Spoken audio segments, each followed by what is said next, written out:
What the fuck is up, everybody? Welcome back to DFW Metal Mayhem, the most brutal podcast in the Metroplex. Levy's hung over and is unable to join us because he's lazy as fuck. I love calling him out on this show. It's great. And today I bring you not a band, but a figurehead. Sir, I want you to introduce yourself to the world. I'm Justin Mills. I work at Reno's, and I've lived in Dallas since 2005. I'm involved in a lot of music scene stuff. Yes, this is the guy that you get your shots from at Reno's. Goddamn, in my opinion, it's the opinion of a lot of people, you are the best bartender in Deep Ellum. How often do you get that? There's you, and then there's No, I'm just kidding. Yeah, I mean, I've been bartending for a lot of years, and I've crafted some things over time, I guess, to kind of have a better understanding of it all, and mixing things and everything like that these days. So I've begun to master it a little bit after 10 years. Oh, cool. Well, why don't you give us your background and everything, like your starting history out in the scene, and like how you came to be and whatnot. Okay. Back in 2005, I was living in Omaha, Nebraska, and I worked at a music venue there called the Ranch Bowl. And from everything I've heard, it's pretty similar to the way the Bronco Bowl is here. Mm-hmm. I don't know if you ever went to that because you're a little younger, but yeah. So I worked there doing security, and I was in bands and everything too, and I booked some shows and things like that. And that music venue was going to close down. They sold out to Walmart, and they had been around for like 35 years. And so when they closed down, I was out of a job. A few other things happened, and I had a friend that had moved down here that I had known my entire life that talked me into moving down here to Dallas. And I figured it was a good time since the best music venue up there was closing down. I always heard good things about Dallas and Deep Ellum and everything, and I wanted to come, try it out down here. When I first moved to town, I went to a couple shows at a couple different venues, Clearview, and I went to the Galaxy Club, and I ended up getting a job at the Galaxy Club doing security at first.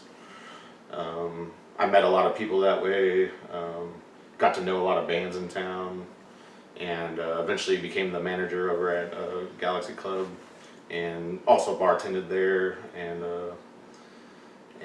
did a lot of stuff back then. I managed a couple of bands, and kind of really got my foot on the ground. 2005 Galaxy Club. All right, cool. Galaxy Club isn't around anymore, is it? No, it closed down in, what was it, maybe 2008 or so.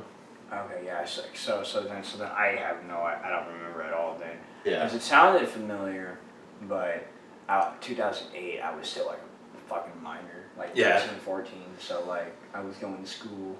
Yeah, I'm old. Okay. But then you when did you move to Reno's? Well, after Galaxy Club closed down, I was trying to figure out what I wanted to do. I had a couple people after me a little bit because I was good with all the bands, and I was booking shows and things like that, and I knew a lot of people. So I worked at Tomcats when it was in Deep Ellum, well, actually, first I went over to Reno's, and then at the time at Reno's, they were not as serious about the music quite yet over there, and it was kind of not the best equipment and things like that. Yeah. So I went to Tomcats for a while because they were really pushing for the music side of things, and that's what I was into. So, I ended up staying there for a little while, and then I went back over to Reno's, and we really amped things up a little bit and got more serious with the equipment and the bands and everything. Now, is that around the time when Joseph came around with DMS? No, that was way later. Oh, okay. Wow. It's only been a few years on that, really, at this point. Yeah, I think 4. Yeah. All right. Yeah, so this was like 2008 or so, and Joseph probably started that in like 2013 or so. Yeah, right around there. Which you're also a part of. Yeah. Because when we had him on, he said that he was actually not doing the Metal Fest, but he credited you as being one of the people to light the fire back under his ass to do it up. Yeah, I mean, it's tough because there's a lot to booking shows and promoting shows that people don't really realize, and you know, it can be really stressful, and people can let you down, and you can do a lot of work and end up losing money and things like that, and so it can kind of build up after a while if you feel like people aren't really necessarily being grateful for the sacrifices that you're making and things like that. So it, you know, sometimes you need to maybe take a little break to reset so you can deal with a lot of that stuff again.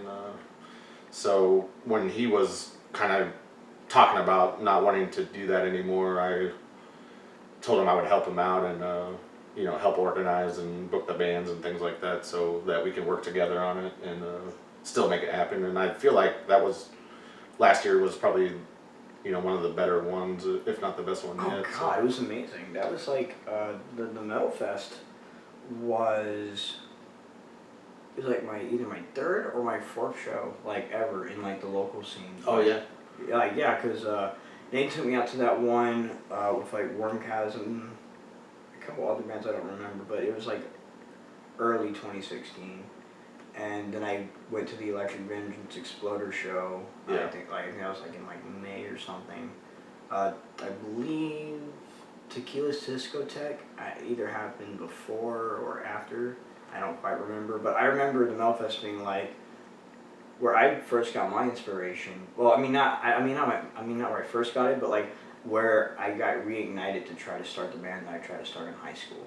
Oh yeah. So because seeing all the bands, meeting all the people, it was like a truly eye-opening experience, and I can't wait for the next one as everyone is. Can you give us any details about this year's one? Is it in any talks or anything? Yeah, we're at the beginning stages of kind of discussing time frames and things like that. So I know that they're gonna try to shoot to have trees involved this year to make it a little bit bigger too. So Oh God. yeah, so that should be good. And you know, now that you got a band going, then you have the opportunity to be involved in something like that. I did tell him if he does want us, like, we will not refuse. I'm Like, sure we can figure something out. yeah, I don't care, man. Any day, any venue, any time slot. Like, I want to be a part of it because it's what helped. Because it's what helped me get Skull Archer started up. Yeah. So like, if I could like that, to me, doing it would be like returning the favor. Like, this is what you inspired. So this is our gift to you. Yeah. As well. Sometimes you gotta find that inspiration in whatever way it comes. You know, like I've been in, you know, a few bands myself, and every once in a while I'll get the itch again to want to do it because I'll either see bands doing it really well and want to be a part of that, or I'll see bands doing it really poorly and want to do it again just to kind of, you know, up the game a little bit, I guess. And so all the bands you were in, was this while you were here, or was this? No, this is all in Omaha. All my bands I've been in Omaha. I've jammed with a few bands here, but I've never really stuck with any bands because I've been mostly busy with the, you know, shows and the club and all that kind of stuff. Yeah, because you are the manager of Reno's. Yeah, if I, you know, it's really hard for me to get like a weekends off to play shows and things like that. So Yeah, it's a big commitment, and I don't have a lot of free time, and I value my free time. I like to be able to relax when I can. So it's, Yeah, you know, being in a band's almost like being in a relationship. You know, Takes but time. there's a few people, so it's not just a relationship with one other person. You know, you got to be on the same page with a lot of people. And Yeah, because you gotta be cool with your. First and foremost, you gotta be cool with your bandmates. Yeah, Because chemistry is, in my opinion, is the most important thing a band can have. that's where the magic comes from. Yeah. Yeah. Because you know, you can have any group of people that this guy plays guitar, this guy plays bass, you got a drummer and a singer. Well, like that's possible for a lot of people, but like the chemistry from the combined people in the band is where that magic really comes from. You know, that takes it to another level. Yeah, and then beyond that, after you have that tight chemistry, you gotta make sure that you're cool with the people that you want to do shows for. Like, you know, like if I want to do shows at this venue, for example, I have to be cool with the promoter, at least not be on his bad side. You know Yeah. what I mean? I want to make sure that my band, or whatever band that we're talking about in this situation, has the social relationship skills that it makes that possible. So, and then also, you know, you want to be cool with as many bands as possible. You don't, because, you know, the less beef, the better. You know, as I always say, and as I always think, I always say Skull Archer is a band that will play with anyone, anytime, anywhere, if you just give us a good enough amount of time to make sure that I can talk to my guys about it and see if we can come out and do it or not. Yeah. You know? I mean, like, for example, I'm not really into core. I'm not into metalcore or deathcore, but like I've played shows with those bands, and I don't mind playing shows with those bands. Last night we played with Drown This Kingdom, and that's their genre. Our debut show we played with Suffer the Human Condition. Again, that's like the same like core genre. It's not my cup of tea, as it's not a lot of cup of teas, and the people who are in the direct metal scene, and not both the metal and the core scene, but you know. Playing with these bands and forming these relationships with these bands, it really helps you out because it gets your word out there too. Because like, hey, playing with these guys is cool because they're super cool and tight. And, you know, they're fun to be around, and that's what we always try to shoot for.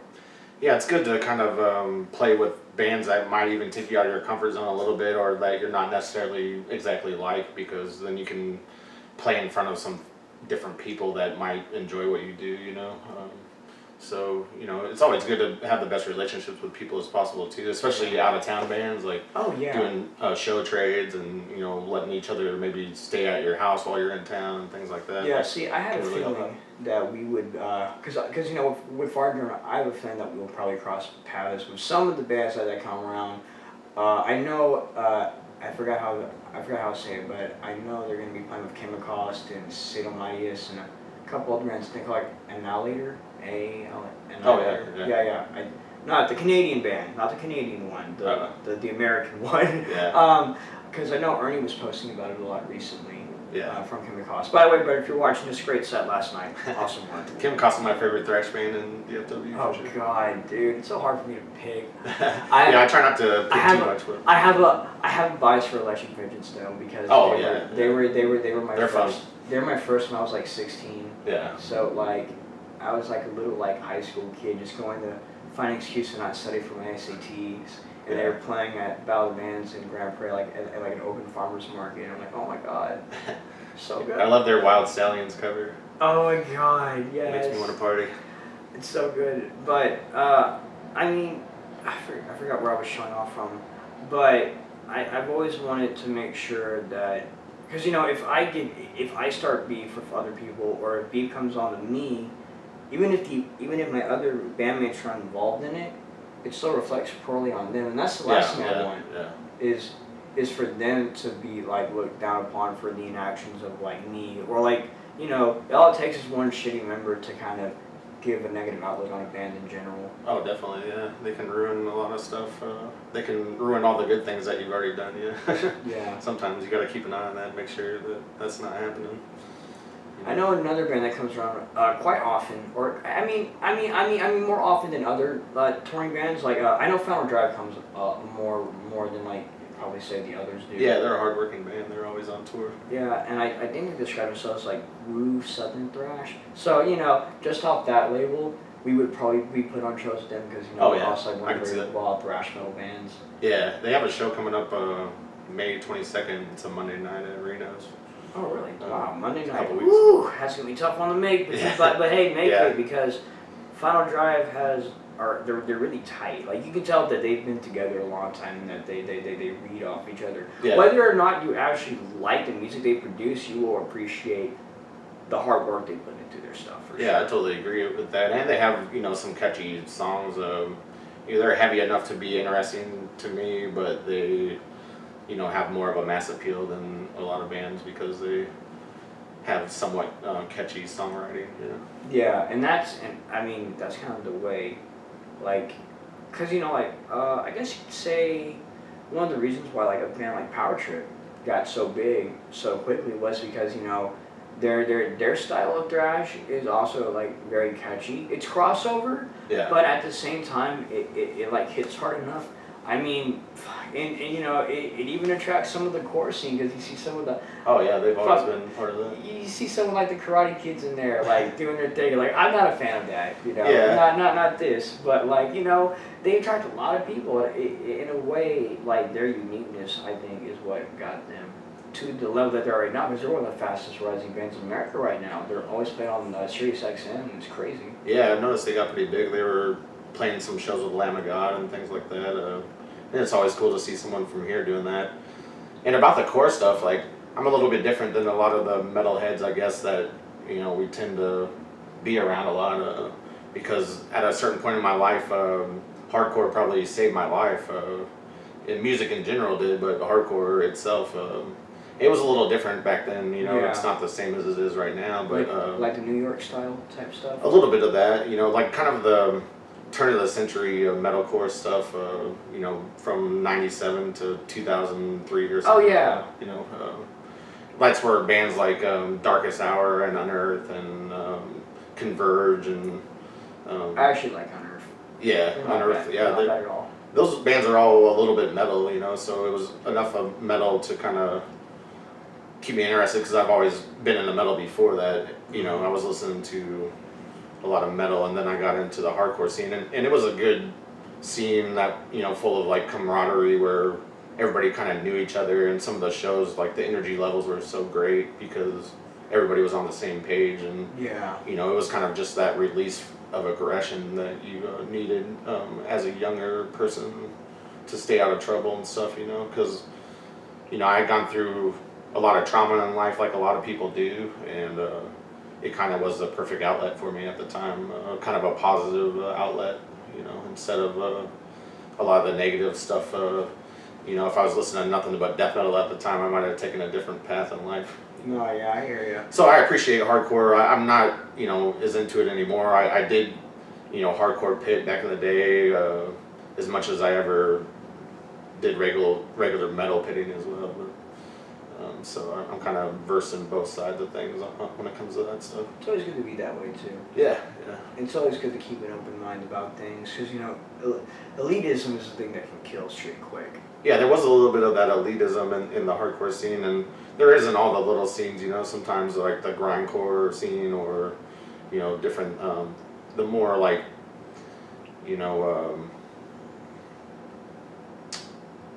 specific the scene is, the more elitist there might be about it, you know. There's some people that only listen to death metal, they're only listen to brutal death metal, they won't listen to slam death metal, and things like that, you know. Like, I like to listen to anything good. I have my preferences, of course. But, Yeah, of course. I listen to a wide variety of music, though, not just heavy stuff. Oh no, yeah, of course, and and you know, that's always the way.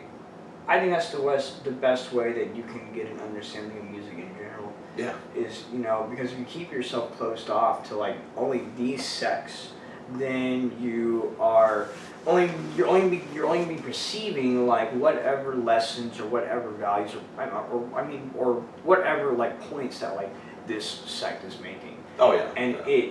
And in a way, it can distort your reality a little bit about not just like music, but just outside of music too. Yeah, that's life in general right there. Like, you should never be walking around with blinders on. You should try to have an understanding of all things as much as you can. That's one of the things that drives me in life, is understanding and trying to take everything in and soak it all in, you know. So yeah, take notes, people. We want to see those types of bands. I know I want to, because I totally plan on. I know I'm not super huge on cover bands, but I would totally love to get down with a Iron Maiden cover band, or like I don't know, like I was about to say a Raven cover band. That probably never happened though, but Raven's awesome. I would totally do a Crowbar cover band if I could sing like Kirk Weinstein. Oh my god. But that Walk with Knowledge Wisely album. Oh, that's was good. So good. Or was it called Symmetry in White? I forget. That was a good album. I think Symmetry in Black, I think is the yeah, that's right.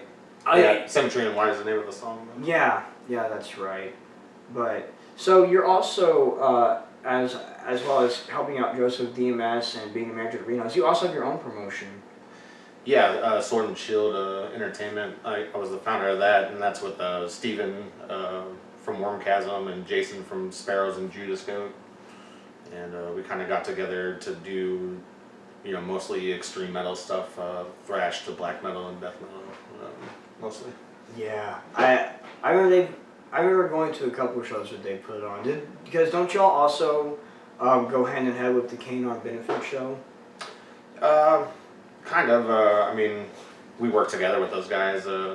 They come to our shows and we support their station and their show in particular. Shout out to Raven. Yeah, totally. That's Yeah, awesome what those guys do because that's one thing in life for me. I've always been a supporter of metal and try to push it. And like a lot of clubs and stuff that I've worked at or that I've seen, they don't really. They kind of haphazardly support it, but they don't go all the way. And I've been lucky to be in the position at Reno's to where the owner kind of trusts me to do what's best and allows me to make mostly a predominantly metal environment. Yeah. Because it's like it's one of the very few escapes we have, like as metalheads, like as a place to socialize. In Arlington, you have like the Sunshine Bar, which is I've been there. it's a very punky type bar, and then the one behind it too is also pretty chill like that. Yeah, those are the only places I actually know in Arlington, to be honest. Yeah, I couldn't really tell much of anything else.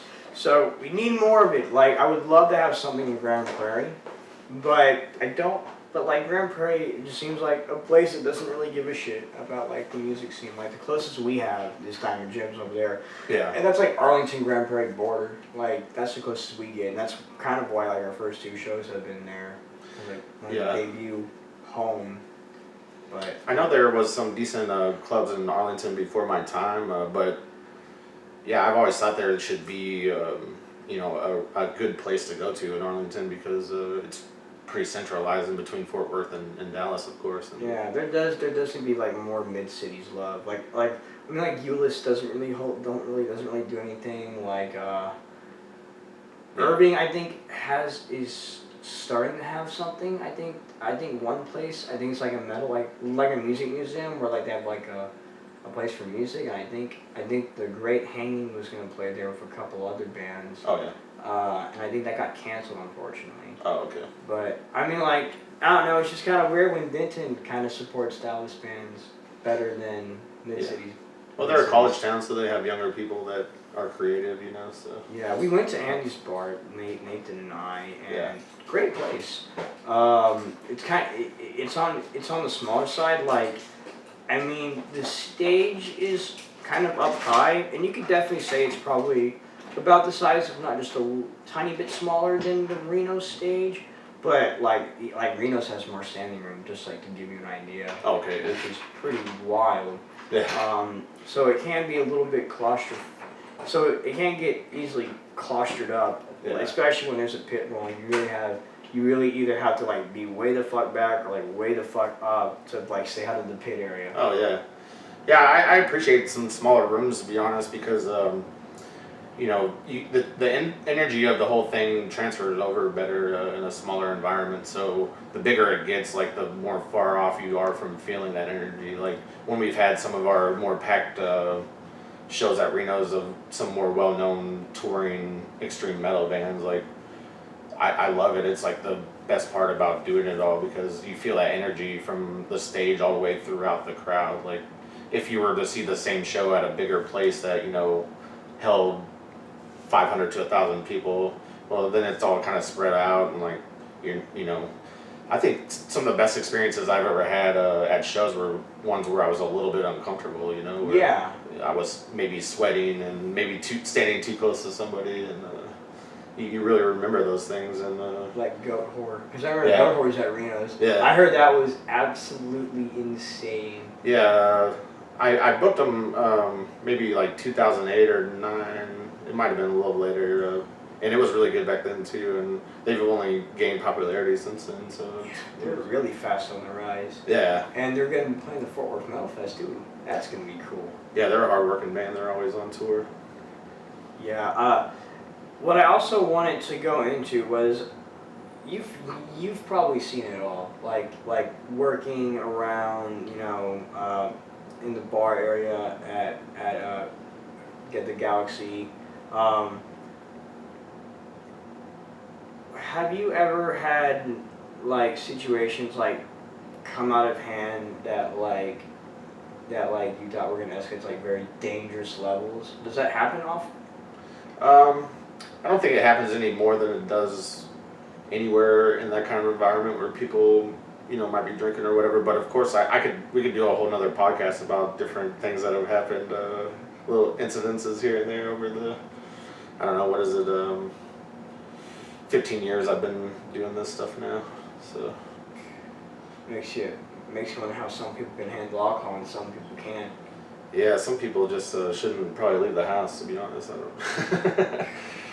I remember one time at Reno's, I forgot exactly when this was, but there was an older gentleman that was like even Steven some flat, and I remember someone trying to like close the door on him, and like this guy, I mean he had to be pretty strong because he was able to grab the door and like pull it to the point where it made Steven like go along with it as he was holding it too. Yeah. And so I start walking out there and this dude's like yelling at me like, "Fuck you, man, you ain't gonna do shit." Like, I'm like, holy crap. So like, I get up next to Steve and I'm like, "Hey man, you alright?"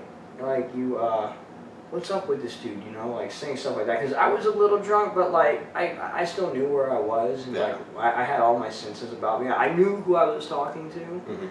I didn't see the other guy. I just kind of was like talking to Steve. He was like, "Hey, fuck you, dude." I'm like, "What?" And like I turned and like this was like, "What the fuck you gonna do, bug-eyed motherfucker?" I'm like, "Oh my god!" I was just trying to see my friend was okay. Oh yeah. People are constantly testing you and things like that. Some people just show up wherever they happen to be going. They're probably going through some kind of mental trauma or something, and they want to take it out. They have like a death wish, and like the worst people out there are the ones that come out and they absolutely will not stop doing whatever they're doing until either they kick everyone's ass or they get their ass kicked.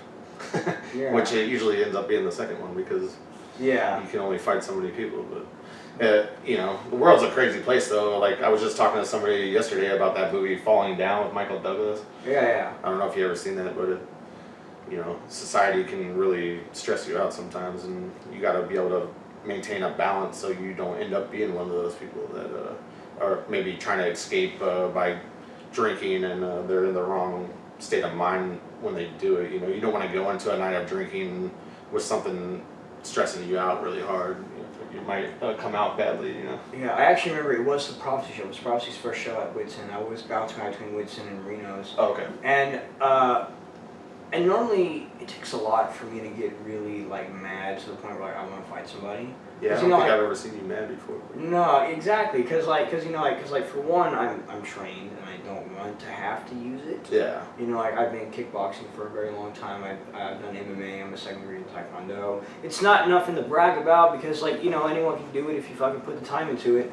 But But you actually did it. You put the time into it. Yeah. But like I wouldn't want to use it on anyone unless I had to. But like this guy, like I remember, he had, because you put that like guardrail where the bikes are in between. Yeah. So like he walked back around because I think his wife or something, like girlfriend or something, was like talking him down and whatnot. And so I step up because I think he's still trying to go at Steven, and I'm just like, come on, man. Stop. And like he like swung at me and I like reared my head back and like his finger caught my lip, so like I was bleeding a little bit because he didn't cut his fingernails, I guess. And I was like, oh, okay, I'm mad now. Like, okay, you're getting it, motherfucker. Oh, yeah. It's like I start walking around, and then as I'm walking around, I guess someone saw me get like slapped, and he was drunk. Yeah. And this dude attempted to hop over the guardrail, and he made it, but he still fell and it went down with him. Oh, yeah. And then it was like, and I was like, oh my god, did I just start this whole thing? I feel bad now. No, I mean, if he was already kind of tussling with Steven, that's one thing, like, people don't even realize what they're getting into. Like, Steven has a massive lunchbox hands, and I've seen him use it, and you don't want that. No. He's very calm, like, that's what we all try to do. We try to remain calm and get people to de-escalate if we can, and I'm constantly telling people that they need to just leave. I don't want to see anybody get hurt, and yeah. So it always sucks when they aren't willing to leave and they just don't take no for an answer, and people like that are a pain in the ass. And the messed up thing is, this is when I was talking to David Campos about becoming a pit bull. Yeah. And it's like he caught me. He's like, "Hey, Shaggy." I'm like, he just called me Shaggy. It was the most hilarious thing to me ever. I remember I walk up to him and he introduces themselves to me and whatnot, and then we're talking about, becoming Pitbull's prospect. He's saying he's been singing in the pit. He said I really caught his attention at the Overkill Nile show. Oh, yeah. Because I guess he was there and I guess he was watching me. And Dizzy, because Dizzy goes to a lot of shows. And Dizzy's kind of like better than everyone right now at it. So like he's always able to he almost looks invincible in there. Yeah. But seems to hold his balance pretty well. Yeah, no, and he was knocking me around pretty well, but like I never fell and like I always kept getting back into it and never stopping. And David was like, "Yeah, heart." That's like the thing that matters most. Well, and if you have like fight training and stuff, and I've done a little bit of that myself, it slows things down in those kinds of environments where things are going kind of chaotically, like in a pit, or in a fight, like you notice things a little bit better. Yeah, it's a little slower because when you're younger and you're getting into tussles with somebody horsing around or not horsing around, like things kind of move quickly, and you're like, before you know it, something happened, and you don't even really know what happened. But the more you train and stuff like that, the more it slows down. And years of doing security and stuff like that as well has really helped me kind of slow things down in those type of situations. I agree. So he said, yeah, you got heart, kid. And like we were talking a little bit more, and then the old guy tries at me again. I'm like, oh my god, fuck off. Oh yeah. And so like Dizzy comes up. And he's like, hey man, don't do it. And then like he came at me, so I'm like, I got to. So I turned, and then like a lot of people got in between us. Yeah. And divided us. And then in the end, I'm like, it's probably a good thing that happened because like I don't want to be banned from Reno's. If I beat the shit out of this guy and like I made him fall to the ground because he's an older gentleman. If I made him fall to the ground with like bloodied up face and all that, people probably wouldn't look at me in a positive light, even though he started it all. Yeah, I mean sometimes you got to defend yourself, and I can understand that. Yeah, like I remember like a couple of times when Nathan and I went, I'd have to calm Nathan down because Nathan, is the kind of guy when he goes to shows, he likes to stand in the front and like bang his head. Yeah. He's not really a moshing guy, but man. Some people have no etiquette in moshing, so like they'll crowd kill, and Nathan hates it. Everybody does. And eventually over time, Nathan does not mind like getting up in people's faces about it. And like there's a couple times like, Nathan, no, I get it, you're mad, I completely understand, but dude, if you throw hands at this dude right now in this show, you will get kicked out and you probably won't be able to come back, and that would suck. Yeah, it depends on the situation. Yeah. I would definitely try to vouch for him. They'll be like, no, please here, $50. Oh no. Yeah. But so for the people who are noticing the odd cut that I did, I actually had a full memory, so I had to go back and delete some stuff. Y'all missed a pretty good talk. We not too much. We kind of mentioned like some like hauntings at Reno's. Oh yeah. Would you want to get back into that? Oh sure, yeah.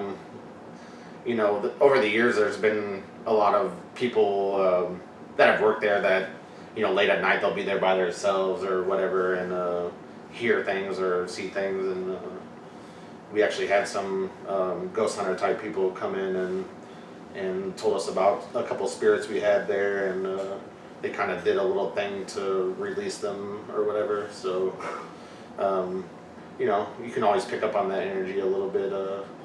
But like I was saying earlier when it cut out, I think there's a lot of that around in general, and Reno's is just an environment where there's a lot of people that come in, and it's been a lot of things over the years and things like that. Who knows what could have happened there in the past, Yeah, it's a pretty it's like that part is like very old in its history too. Yeah. There could be definitely many things that have happened. Like Grand Prairie is like one of those places because this used to be like a trading caravan between Fort Worth and Dallas, and then people decided just to build the roads up here and whatnot, and it became a little trade town between the two, and then it eventually became its own thing.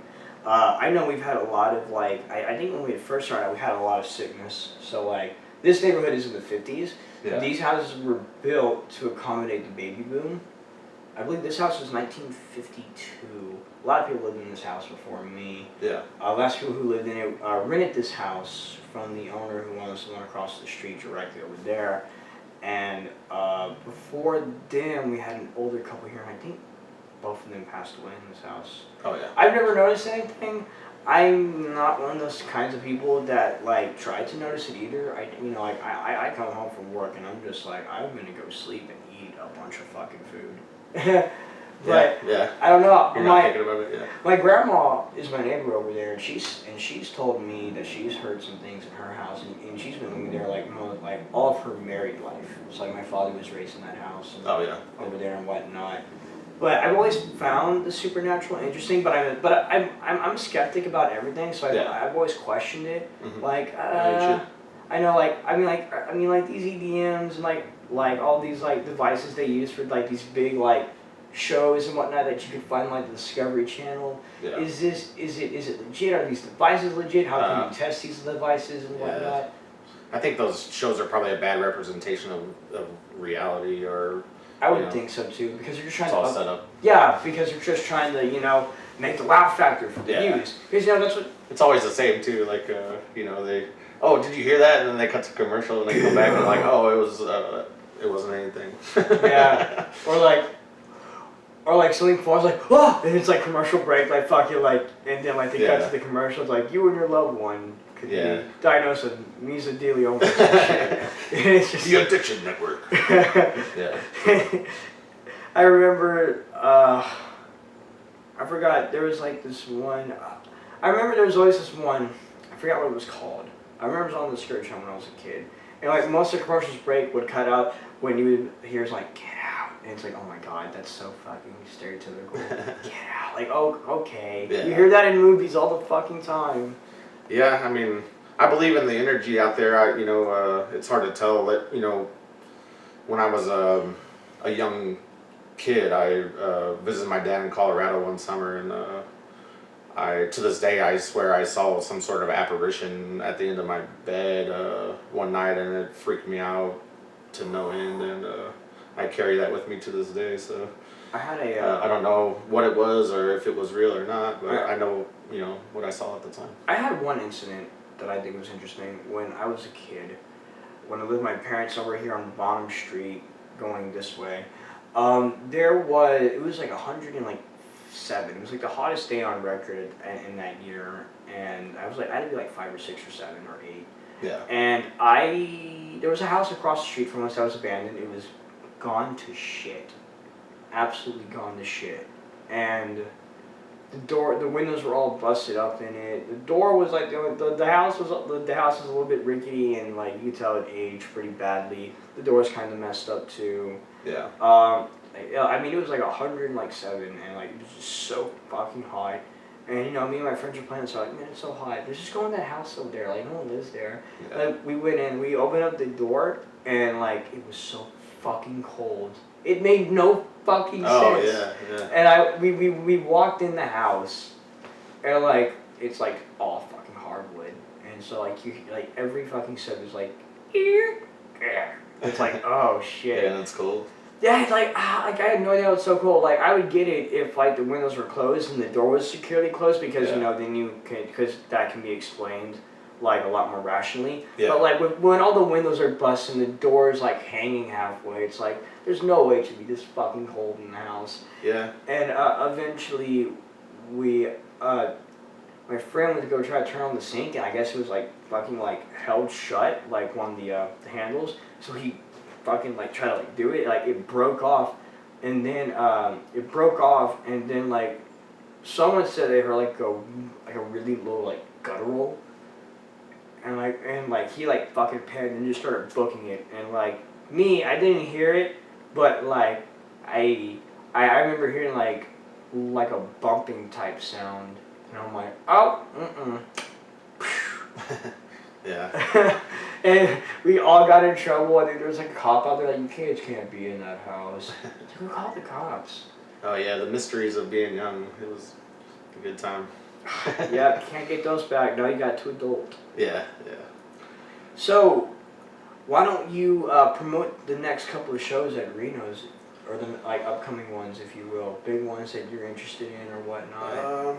Yeah, I mean, we have a few shows coming up. Like I told you earlier, Final Drive is on the 22nd. It's a Monday, but if you haven't seen them yet, and you like, more of the groove metal, if you're a Pantera fan or Machine Head and things like that, you would probably like it.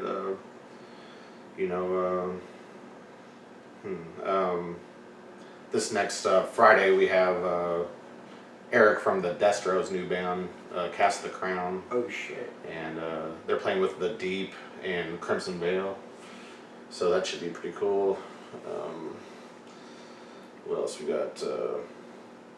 I don't know. I really have to look at the calendar. It's all good. Like I know we have in July we have the Embalm one where Yeah. Embalm comes back July 7th with Interment, Gruesome Pit, and he's showing us at the beginning. Yeah, So that's pretty cool that you guys get to play that. That's all the old school bands that were around in the early '90s. Right. Death metal, so. And then here I am, and I think that's unofficially my birthday bash show too, because like my birthday's July 10th. Oh, you're finally turning 21, huh? Oh no, dude, I'm turning 23. Yeah. Oh man, are you saving serving a minor alcohol? Joking. Then the July 29th, I know we Giant of the Mountain on the Mountain. Giant of the Mountain. Yeah. Giant of the Mountain returns Oh, after yeah, they're awesome. their brief hiatus with Sparrows, the Stynex, and us again at the beginning. Oh, that's cool. Love playing with all these death metal bands and black metal bands. It's so cool. Yeah, yeah. So how could bands who have never played at Reno's before be able to book at Reno's? Could they? Is there like an email that they can send you? I try not to deal with that because I have a lot going on. I book some shows and everything, but I usually try to just match people up with the right promoter mostly. Like Joseph from DMS or Tyler from Honor Killing. Yeah, Honor Killings is cool. You have Jason and Steven and I with Sword and Shield and things like that. So John Williams is also a good one too. The guy who does the punk versus metal shows at I haven't been to any of those yet, but they're I've heard of that guy. They're pretty good for getting people in because it's free before 10. Oh yeah. And then it's $5 afterwards. So Yeah, that's not bad.